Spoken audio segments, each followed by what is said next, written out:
Good afternoon. I am Ogochkuka Ona, and you're welcome to Nationwide.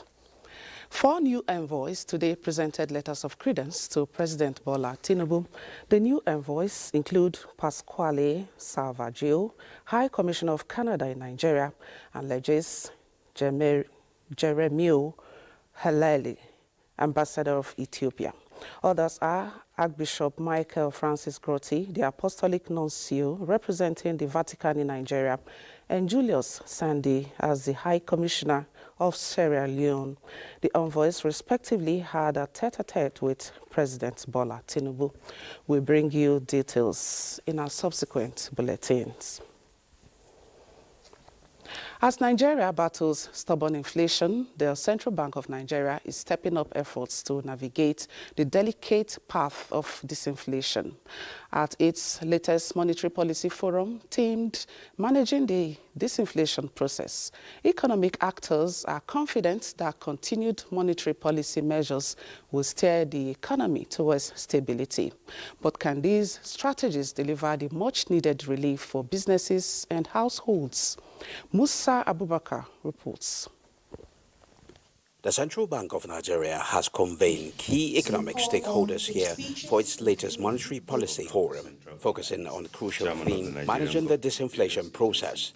This forum comes at a time when Nigeria continues to battle high inflation, with food prices and cost of living posing significant challenges. As we move forward into 2025, I am optimistic that we are in the process of turning a corner and that disinflation is within reach. We must remain committed to bold, coordinated policy measures. Where we think opportunities still lie is that the elasticity of our productivity as we stand have the strongest absorptive capacity in agriculture, solid minerals. Nigeria's inflation rate has remained a major concern, impacting households, businesses, and investment decisions. This engagement serves as a platform to discuss strategies for achieving price stability without stifling economic growth. These are the things that will be catalytic. While we work on our monetary and fiscals, and while we work on our infrastructure, we already have a competitive advantage in services, and Nigerian youth are leading the way. The insights from this forum could help shape policies that foster sustainable growth while taming inflation. NTA. The federal government, in collaboration with the International Fund for Agricultural Development, the Food and Agriculture Organization, and the French Development Agency, is committing $138 million to a food security program in Nigeria. 9 states will benefit from these funds through the IFAD Value Chain Development Program. Musa Baba Aliyu reports. In March 2024, the federal government, along with the International Fund for Agricultural Development, IFAD, and other development partners, validated a value chain development initiative targeting 9 states. The project is aimed at sustainably contributing to poverty reduction, enhance nutrition, and improve the resilience of rural and vulnerable populations in the 9 states. The states included in the initiative are Borno, Bauchi, Kano, Katsina, Kebbi, Jigawa, Sokoto, Yobe, and Zamfara.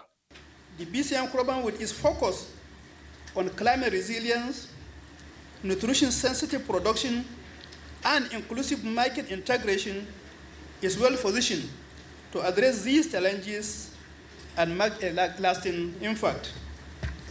What we have in the Value Chain North program design is the reflection of what the people have said during the consultation, and that's really important. We have to work in northern states where there could be a lot of challenges on the field, whether it's climate challenges, whether it's insecurity challenges, fragilities. We have to focus also on vulnerable groups. Musa Baba Aliyu, NTA News. Nigeria's First Lady Oluremi Tinubu has launched Free to Shine Triple Elimination campaign in the country. The campaign, an advocacy initiative of the African Union, AU, the Organization of African First Ladies for Development, OFLAD, and global partners, seeks to check the spread of HIV/AIDS among children on the continent by preventing mother-to-child transmission of viral diseases. Flagging off the campaign in Ilorin, Kwara State, the First Lady says the goal is to raise awareness, renew commitment, and take collective action against the scourge. The Free to Shine campaign aims to significantly reduce the number of new HIV infections among women of reproductive age, prevent mother-to-child transmission of HIV, that is also the vertical transmission, and to guarantee that every child born with HIV receives the necessary treatment and support to thrive. The challenges ahead are clear. To overcome them, we must adjust our policies, strengthen our partnership, and unite to prevent new infections to save lives. We will work with you to raise awareness, mobilize resources, and ensure that people living with HIV receive the care they need to live healthy, productive life. We're also focusing on health outcomes and HIV, syphilis, TB, as well as hepatitis and other diseases through the primary healthcare system, through public health interventions are some things that we're focusing on. The launch was witnessed by wives of state governors and development partners. And from Kwara State, we'll be heading straight to Lagos for more reports. Adiola is standing by. Hello, Adiola. It's over to you. As part of proactive steps to ensure safety of the Doe Bridge in Lagos, articulated vehicles will no longer be allowed to ply the bridge from Sunday, 2nd February 2025 to pave way for comprehensive repairs of the bridge. The Federal Controller of Works in charge of Lagos, Engineer Olukorede Kisha, in a media briefing announced that height barriers will be installed to restrict trucks that have been instructed to ply alternative routes. Joao Popola has that report. The 550 meters Ido Bridge is an economic lifeline as it serves as a major route for articulated vehicles in view of its proximity to the Apapa ports. During assessment of the state of bridges in Lagos by the Ministry of Works, the Federal Controller of Works in charge of Lagos, Olukorede Keisha, said Ido Bridge was earmarked for urgent intervention. The scope of the comprehensive repairs is majorly to break down 3 major defective spans to guard against further damage. Down 3 major spans there that are defective, and then we'll be recasting it. So the process is ongoing for final approval. So, and once that is done, the contractor will move to site. But we do not want to have an incident, you understand, an unfortunate one. And that's why the minister, in his wisdom, has directed that we should limit the capacity of the bridge to light vehicles for now. Buses and cars will be allowed to use the bridge during the period of comprehensive repairs, and to further safeguard the bridge, the headroom will be increased to allow easy access for trucks under the bridge. The headroom of this bridge, we intend to increase it. It means that we will dig lower so that the trucks, the articulated trucks, can go freely without affecting the slab. They are the major cause why the slab got spoiled in the first instance. Measures have also been put in place to effectively manage traffic during the period of rehabilitation. Since the Ido Bridge was constructed in 1973, it has not really undergone major repair. And over the next 6 months, the federal government is going to carry out a comprehensive repair to ensure it stands the test of time to guarantee the integrity of the bridge. A timeline of 6 months has been set for the project. In Lagos, Joel Bukbola, NTA News. And now to bilateral relations. The European Union, which constitutes 1/3 of Nigeria's foreign direct investment, FDI, is set to leverage global gateway investment agenda to strengthen trade collaborations with Nigeria in key sectors including security, green economy as well as explore untapped potential. This was reiterated by the EU envoy to Nigeria, Gautier Mignot, during a media interaction in Lagos upon assumption of duty. Amaka Owo reports. The newly appointed European Union envoy to Nigeria, Gautier Mignot, in company of other officials, understands that investment remains a key priority area of the present administration. He has the aspiration of championing the cause of the European Union as he is poised to give visibility to established trade agreements and foster collaborations with Nigeria to the next level. First, we need to better structure our economic relation and our dialogue with Nigerian authorities to address and remove the issues that hamper more investment and trade between the EU and Nigeria. Currently, we don't have any agreement or dialogue framework on trade and investment, and so this is something that we want to address. The Global Gateway is about working more closely in a more articulated way with the private sector to leverage investment and accelerate the green, digital and inclusive transition. The presence of hundreds of European companies operational in Nigeria, it says, contributes to the economic vibrancy of the nation, with total amount of EU trade in Nigeria put at 28%, while foreign direct investment involving European Union amounts to 26.4 billion euros as of 2022.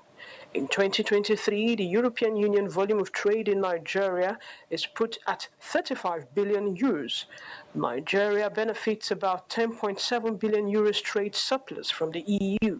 The collaboration between the European Union and Nigeria has some basic objectives, which include to promote peace and social integration, as well as foster economic growth through a single market.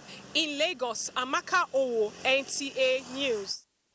And we're done with the contributions from Lagos. Nationwide will continue in Kaduna after this time out. All right, Kaduna is not ready for it yet. When they are ready, we'll get to them. All right, when adequately explored, polytechnic and technical education have the potential to boost Nigeria's innovation and technological advancement for economic growth. Lekon Agbonde reports on a breakthrough at the Moshood Abiola Polytechnic Abeokuta, where some engineering students successfully constructed a solar-powered electric vehicle. The iconic projects executed by engineering students of the Moshood Abiola Polytechnic Abeokuta. So it is basically manufactured, fabricated, welded, put together by the student of mechanical engineering department. Of course, it is a project sponsored by a TED fund, and we are so proud of our government. The project, like many others that have been executed in other institutions of higher learning, are indeed beacons of hope and evidence of what can come out of the Nigerian education system, which is moving beyond theoretical to practical and technical. Being a polytechnic, that's our core mandate to go horizon of the trajectory of the technological development of human capacity. The resources are there, they are just, but the problem is like how we go to move most of these things that we have built in the labs to the world. With Nigeria's human and material resources, the nation can favorably run shoulder to shoulder with other technologically advanced countries if armed with commitment and the right policies. In Abeokuta, Lekon Agbonde, NTA News. What a great feat. We can see the vehicle moving. And now we'll link up with Lekon Agbonde for more on this technological breakthrough by students of Moshood Abiola Polytechnic Abeokuta. Hello, Lekon. Can you hear me? You go Chukuka. Yes, this is the vehicle made by the students of Moshood Abiola Polytechnic. I want to tell you that all the materials used in fabricating and putting this vehicle together are sourced locally It gets its source of power from solar, in which the solar run and empower the battery to make it work. And also, with the issue of petroleum scarcity and whatever we've been facing in this country, this is a solution to such a problem because the energy is clean and renewable. And it can run 40 kilometers per hour, and also it has all the features of conventional vehicle. Also, what the students and the experts are saying is that we should not allow all the academic work done by students or professors to end in the lab or to end as an academic endeavor alone. A lot of them engage in projects that can produce a lot of things for this country if explored. But it only ends at the academic level when students get their marks, when the lecturers awarded the marks, and everything ends there. And even at the workshop where these researches are being experimented, it doesn't go beyond that place. The experts are clamoring and calling for interventionists to ensure that they come to the aid of institutions. Talking about a project like this, most of our polytechnics across the country are doing great things that if interventionists or stakeholders should come in to assist them, they will do a lot and they will be producing massively for the economic of the country. All right, Lekon, that's a very wonderful achievement. I'm proud to be a Nigerian at this point. Thank you so much for your contribution, and we hope that the interventionists are listening and watching. Thank you. And now we cross over to Kaduna. Mohammed Umar Jingi is ready now for more reports. Hello, Mohammed. Yes, indeed, this creativity is a sign of great hope that Nigerians are doing great things. You are welcome to Kaduna. To address maternal and neonatal mortality across the country, the Federal Ministry of Health has embarked on sampling opinions to take actionable solutions. Elizabeth Yila Lamide reports that in Kano State, stakeholders brainstormed with a view to finding ways to address the alarming figures in the country. Addressing maternal mortality is one of the presidential commitments for the coordinating health minister to make progress in reducing the maternal and neonatal figures. We have onboarded 24 states in terms of the management and the governance structure, and 6 states out of the 24 have rolled out operations in terms of provision of the medical emergency and ambulance system, coupled with the maternal transport in the rural area. The deliberation gives special focus on Kano, owing to the highest figures of 1,025 per 100,000 live births, the state records recently. Highest maternal mortality rate in the country, contributing about almost 18 of the LG local governments with the highest maternal mortality out of 170 local governments in Nigeria. So Kano State is very, very vital. It's very important to this program. The federal government has started work on upgrading our facilities to be functional, to be at the level 2. We realized that Nigeria actually contributes, the 3rd highest number of maternal mortality globally. And we've been able to identify 172 out of the 774 local governments that does contribute 55% of these deaths. Stakeholders are optimistic that proper action network and mopping will go a long way to completely address the maternal and neonatal challenges in Nigeria. From health to education matters now. Nigerian Television Colleges has been commended for being one of the leading television training institutes in Africa, and this commendation is coming as the graduates of the institution were among the 44th Ahmadu Bello University Zaria convocation graduates. Lawal Sallau Inua reports that the Sultan of Sokoto, Muhammad Saad Abubakar, and the Emir of Zazzau, Ahmad Nuba Mali, were among the top dignitaries who graced the occasion. Done and dusted, as the saying goes, exemplify the students of the Nigerian Television College Jos after a successful graduation from the premium NTA Television College Jos, who studies mass communication and other media studies in affiliation with prestigious Ahmadu Bello University Zaria. The ceremony served as avenue for these graduates to meet their counterparts from mass communication department of Ahmadu Bello University. If you can give me camera, I'm going to operate. And I hope the professionalism acquired at the college will be fully justified and will be fully utilized. Knowing fully that we are their affiliates and our students are also graduating, and that to say congratulations to them. This affiliation has continued to yield positive results since it was signed about 2 decades ago. The way we train our students in ABU is the same way the students in JOS are also trained. Whenever you come and see your mates graduate or your seniors, it should serve as a motivating factor for you to equally strive towards graduation or even strive towards being one of the best to be recognized. The desire for professionals, specialized and quality education in television production, broadcasts and journalism led to creation of TV College Jos in the year 1980.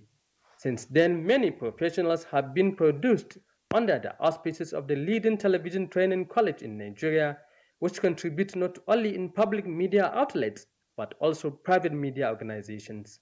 The vision is to remain one of the leading television training institutes, not only in Africa, but in the world. In Zaria, Lawal Sallau, NTA News.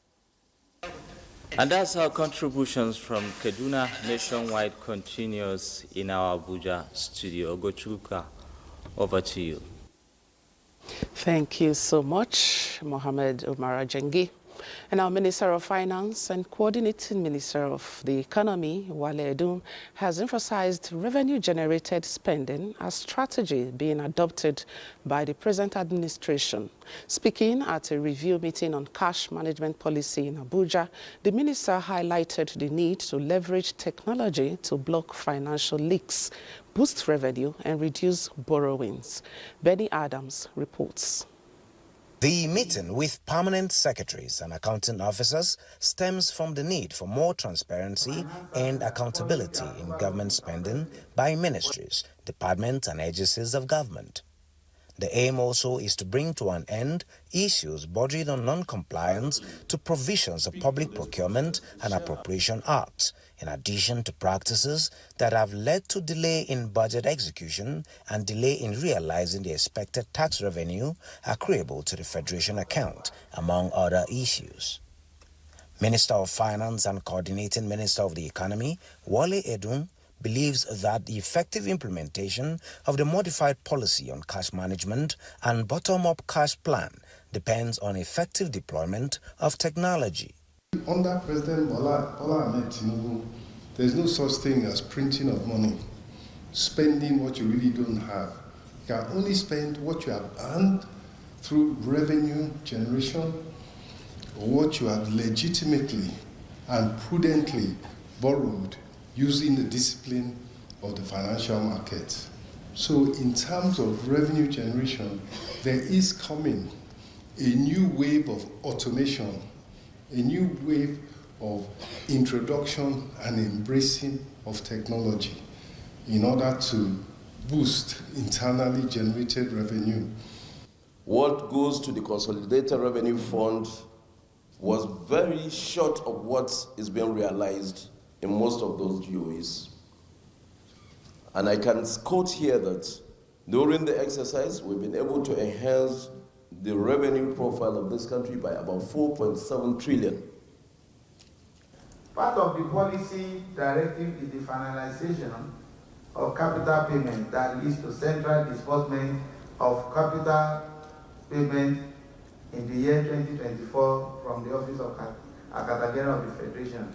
Under the present modified policy on cash management, all ministries, departments and agencies of government are expected to initiate and authorize all contract payment processes in line with extant laws, with approval from Ministry of Finance and payments from the Office of the Accountant General of the Federation. In Abuja, Benny Adams, NTA News. Governor Bala Mohammed of Bauchi State has signed 2 executive orders, including that of tackling child trafficking and abduction. The governor described the order as a swift reaction to the increasing cases of child trafficking and molestation. Awal Abdullahi reports. Though there are various provisions in the newly executive order on child trafficking and abduction of children in Bauchi State, but they are both to ensure the landlord-tenant verification, community due diligence, and transport union verification. On the security and safety issues, Governor Bala Mohammed says anyone that violates the order will face the wrath of the law. As a government, we recognize the need to enhance the safety and security of our citizens, particularly children and minors. The executive order defines the obligations of landlords in profiling and verifying the identity of prospective tenants before renting our houses to them, and further requires that such tenants provide sureties and are also presented to the ward head of the community. The second executive order signed by the governor is that of zero free right of way for telecommunication service providers, aimed at promoting the use of ICT in the states. Meanwhile, Governor Bala Mohammed has sworn in 8 new special advisors that will help in the implementation of his administration's targets. In Bauchi, Awal Abdullahi, NTA News. And now talking politics, Chairman of the PDP Governors Forum, Governor Bala Mohammed of Bauchi State, says proper democratic techniques were deployed to ensuring that all the parties' internal disagreements are efficiently addressed. The governor stated this while receiving his Rivers State counterpart, Siminalayi Fubara, at the Government House, Bauchi. Again, Awal Abdullahi has details. Governor Bala Mohammed, who expressed concern to the progress and development of the PDP, stressed the need for collaborative effort toward addressing challenges bedeviling in the party. He called on members to always consider the party interests above any personal issue and expressed optimism that PDP will bounce back more stronger. And will continue to close rank to ensure that we minimize rancor, except where it is necessary to straighten records. We thank you most sincerely for this visit on behalf of myself and my family, and indeed all the people of Bauchi, and indeed Nigeria. What I'm doing here again is to show everyone that we have a good working relationship and we're in together to make sure that we'll work to set those things that are wrong rightly. Governor Fubara was accompanied by some top government officials from Rivers State. In Bauchi, Awal Abdullahi, NTA News. The strike force team of the National Drug Law Enforcement Agency has raided some hotspots in Abuja where various illicit drugs and substances were discovered. This is in keeping to its promise of ridding Nigeria of illicit substances. As we now hear from Sawa Khalil Ibrahim. A well-coordinated intelligence-based joint operation, 8 below the belt, for illicit substance traffickers across Nigeria.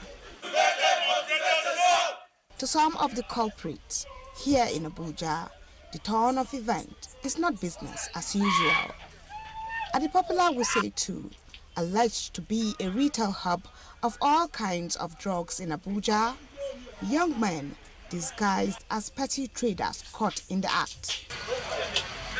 Even as it gets dark, the team headed to other popular joints around Gwarimpa. But because the illicit drug business is said to be a network, the news of the raid hit the ground there. So the coast was clear. The team rounded off operations at Gariki village. In a whole, we had about 8 persons some with psychotropic substances, some with cannabis sativa. You were with us. It was quite successful. It's a good one. To require the public, the traditional rulers, the media, to come together with us, to collaborate with us. Though a dangerous fight, NDLEA says it is determined to stifle the demand and supply route of illicit drug flow in Nigeria. In Abuja, Salwa Khalil Ibrahim, NTA News. All right, Susan is in Makurdi for more reports on Nationwide. Hello, Susan. Okay, Charles Alba. Let's get Charles if he's there. All right, Charles, I can see you.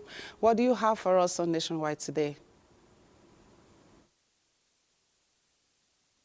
And thanks for joining us in Makurdi. I'm Charles Alba. Governor Hyacinth Alia has emphasized the critical importance of investing in children's health and nutrition from birth, saying it is a strategy to break the cycle of poverty and pave the way for a brighter future. He made these remarks during a policy dialogue meeting held in Makurdi, the Benue State capital. Simbiat Agbaji reports that the governor was represented by the deputy, Sam Ode.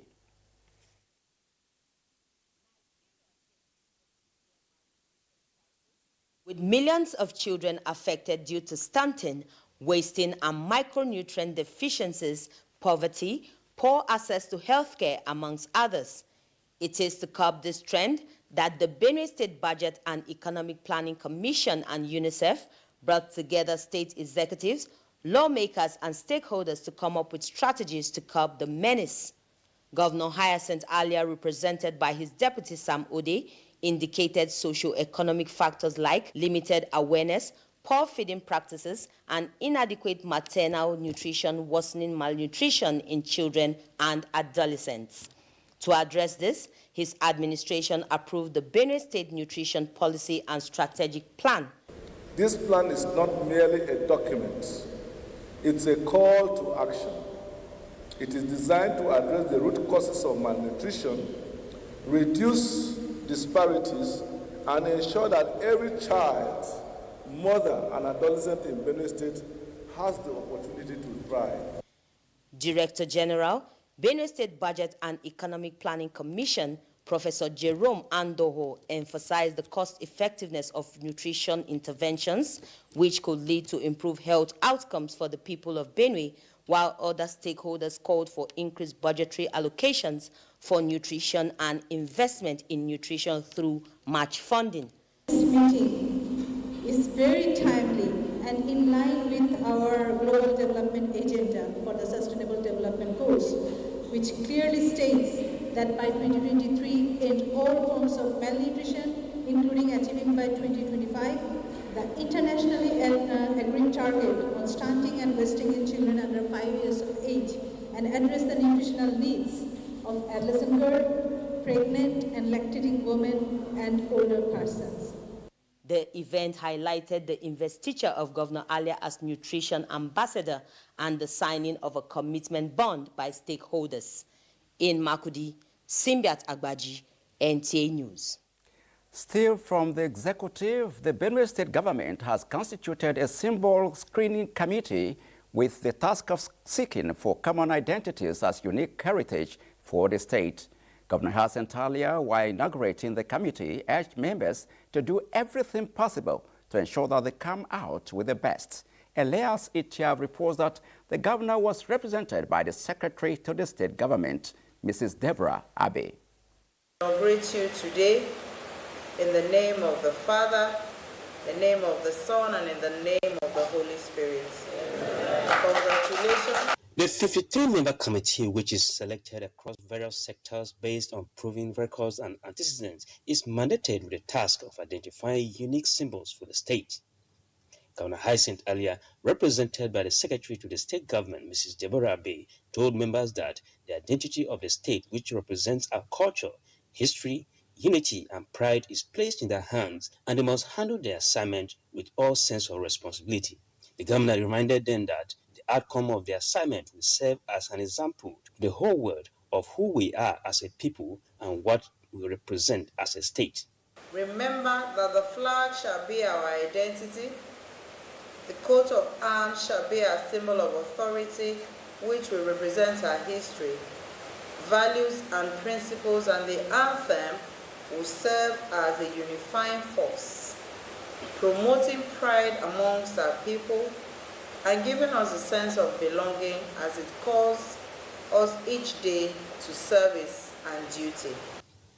Chairman of the committee, retired Justice Augustine Osaha, on behalf of members said they will employ every sense of diligence in delivering on the assignment. Never exalted that it is easy, because it requires diligent screening, diligent reasoning, diligent selection. The committee has 14 days to submit its report. In Makudi, Elias, HF, NTA News. And that report wraps it from Makudi. The news continues in Port Harcourt just after the break.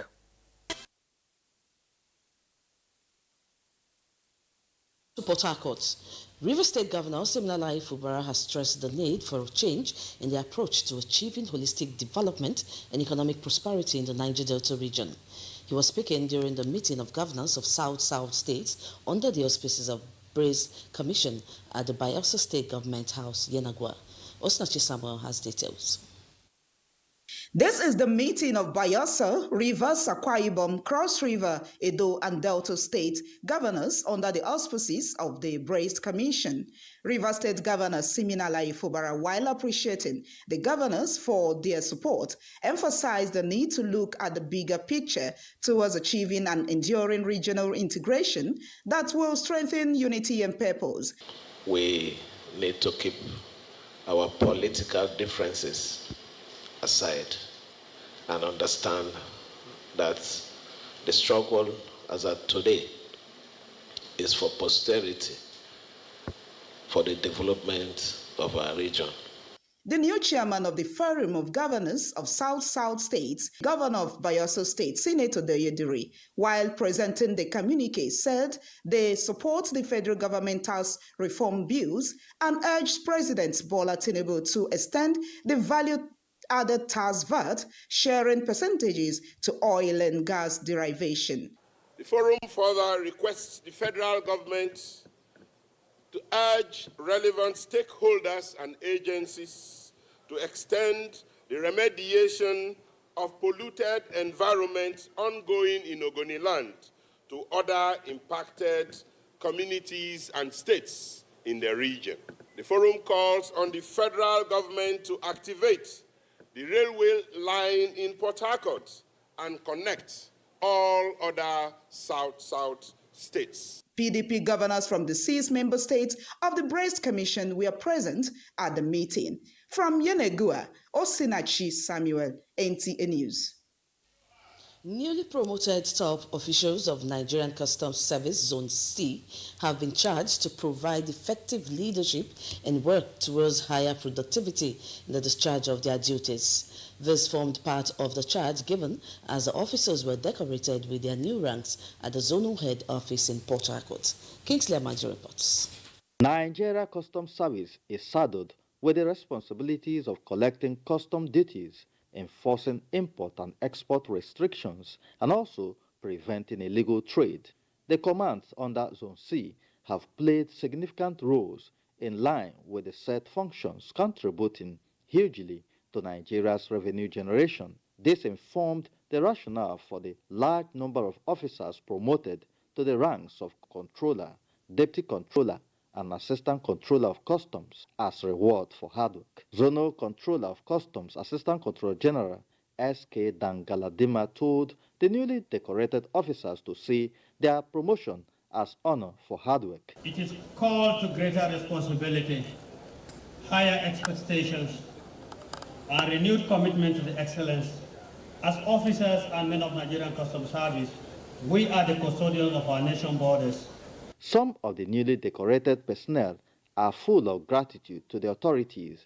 It means greater responsibility and it means greater commitment as far as I'm concerned. It's a recognition of years of laboring for the service and for the country. Promotion is like a reward for hard work, but it's also an assignment for future work. We have to thank the CGC. One of the newly promoted Controller of Customs, Dabre Chimosu, is the husband of NTA Port Harcourt Network Center Zonal Director, Dr. Evelyn Nwosu, and she is delighted with her husband's career milestone. For them, they should see this as another opportunity to impart lives and leave their footprints in the sands of time, and let everybody know that they have been given an opportunity to let the world know this is what leadership should be. Zone C of Nigeria Customs Service is made up of commands in the South-South and Southeast Nigeria. In Port Harcourt, Kingsley Amajiri, NTA News. And that does it from Port Harcourt. It's back to Ogochukwuka for the rest of the news. Good evening. Good evening, Dibabari. Thank you for your contribution. The Minister of Women Affairs, Iman Suleiman Ibrahim, is committed to advancing initiatives that promote education, skills development, and economic empowerment to prevent vulnerable girls from falling into hands of traffickers. Speaking at the 2025 Academic Summit organized by Faculty of Societal Science, University of Abuja, the minister, who is an alumnus of the institution, enjoined universities and higher institutions to integrate human trafficking awareness and migration literacy into their curricula. She said quality and functional education must go beyond theory but practical by preparing students, particularly young women, for self-reliance during and after studies. The theme for the conference is Illegal Migration and Girl-Child Trafficking in 21st Century Nigeria, Changing the Mindset Through Quality and Functional University Education.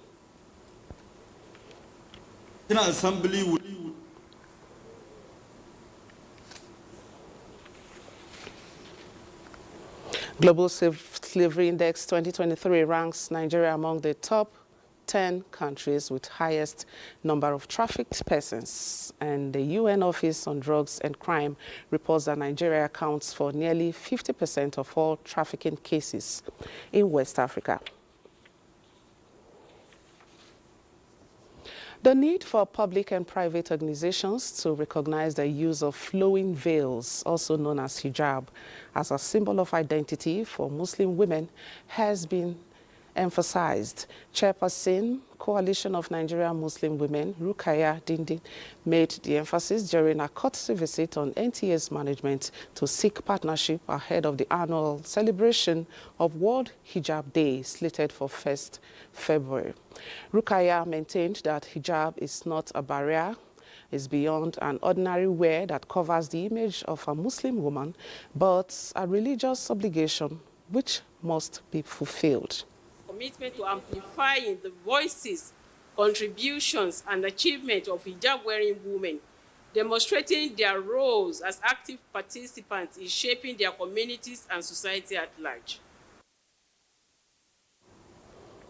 Director General of NTA, represented by the Executive Director, Administration and Training, Mohammed Fatu Mustafa, assured them of NTA's support towards promoting unity and fostering religious harmony among the diverse groups and inclinations.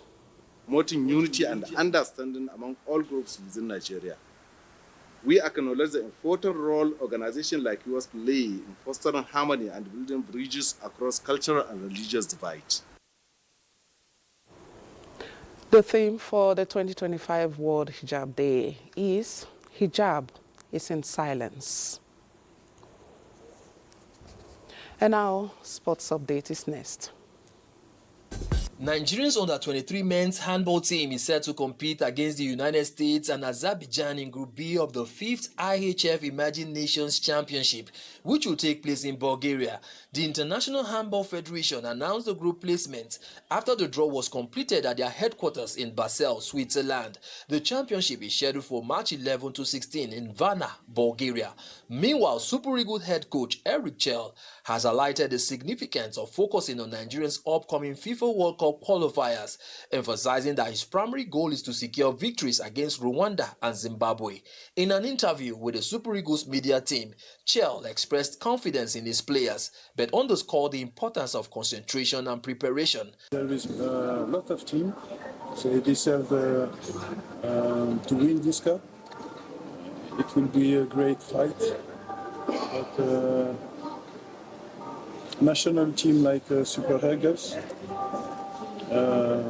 can be so ambitious. Nigeria will face Rwanda and Zimbabwe in their match day 5 and 6 fixtures in March. Elsewhere, group stage of the 2024-2025 UEFA Champions League has wrapped up in a thrilling manner, paving the way for an exciting knockout phase playoff draw set for Friday, January 31 in Nyon, Switzerland. After all group stage matches concluded on Wednesday, the teams advancing directly to the round of 16, those entering the knockout playoffs and those eliminated have been confirmed. This season, notable for being the first under the new league format, allowing the top 8 teams in the standings to qualify automatically for the round of 16. The teams ranked 9 to 24th will have to battle it out in a two-legged knockout phase playoff for a spot in the last 16, with seeded teams 9 to 16 facing unseeded teams 17 to 24th and the seeded teams hosting the return leg. And finally, Borussia Dortmund has appointed Croatian Niko Kovac as their new manager, following the dismissal of Nurin Sahin last week. Kovac, who previously managed Dortmund's rival Bayern Munich and led them to league and cup double in the 2018-2019 season, has signed a contract that runs until June 2026. He will officially take on his new role on Sunday, a day after their Bundesliga match against Heidenheim. With Sports Update, Bright Ebochu, NTA News. Thank you so much, Bright, for the sports updates. And that wraps it up on Nationwide today. Many thanks for finding the time to watch. Good evening.